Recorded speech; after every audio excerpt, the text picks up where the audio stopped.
watched Cold Storage at the cinema last night. I don't know if the script started out this way, but it is definitely the origin story of the Left 4 Dead video game franchise. I'll be including 2 minor spoilers, but they're not really spoilers at all if you've ever seen a horror movie about zombies or runaway infections.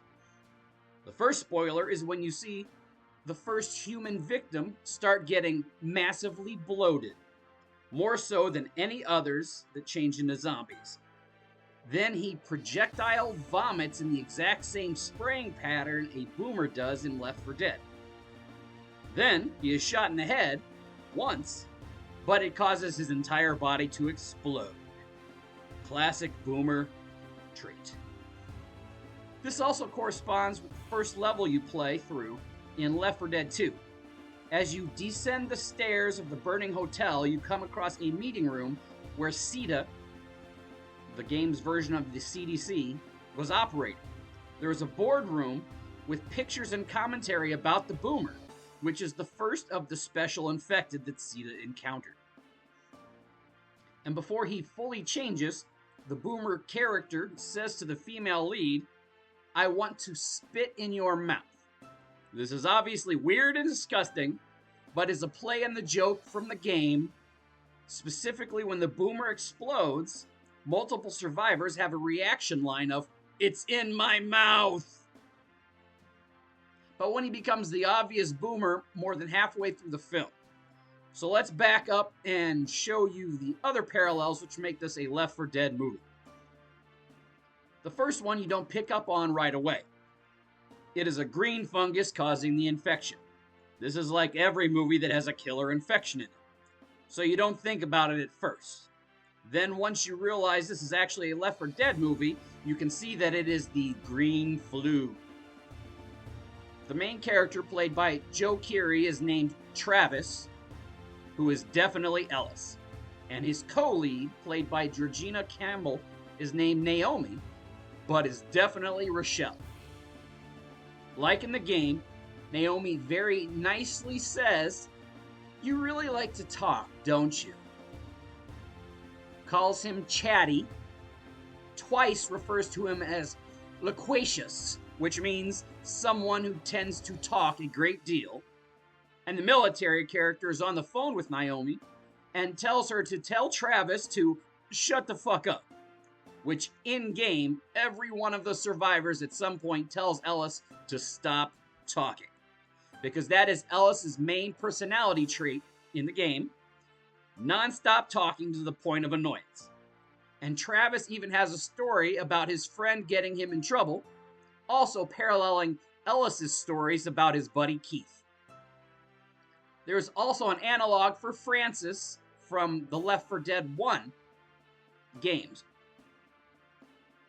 In the movie, I mean, this is a generic trope of a group of bikers committing crimes, but the leader in the movie looks exactly like Francis, but that's also a stereotype too.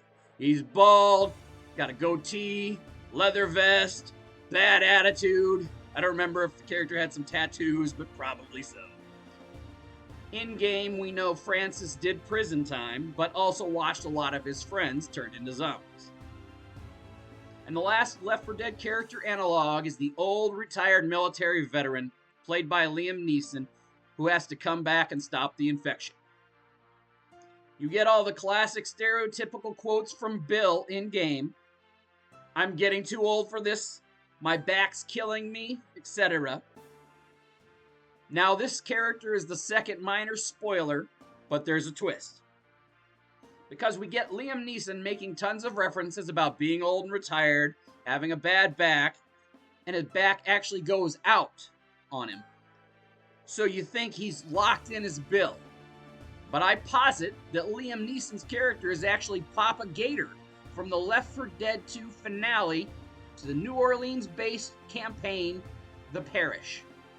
Because this lines up with an even bigger cliche which is prevalent within the zombie genre, but has also been used in countless non-zombie films.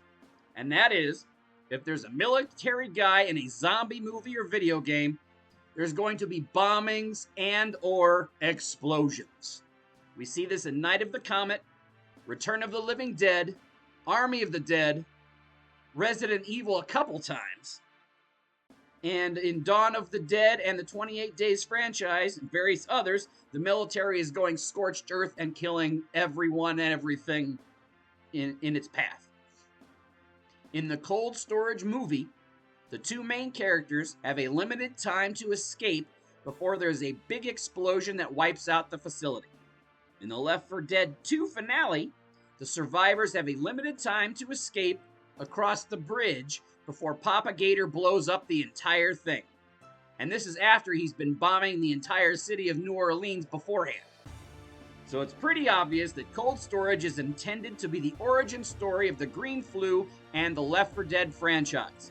And oh yeah, it's from the producer of Zombieland, which also gave us Zombies at a Carnival, a dark carnival like Left 4 Dead with zombie clowns.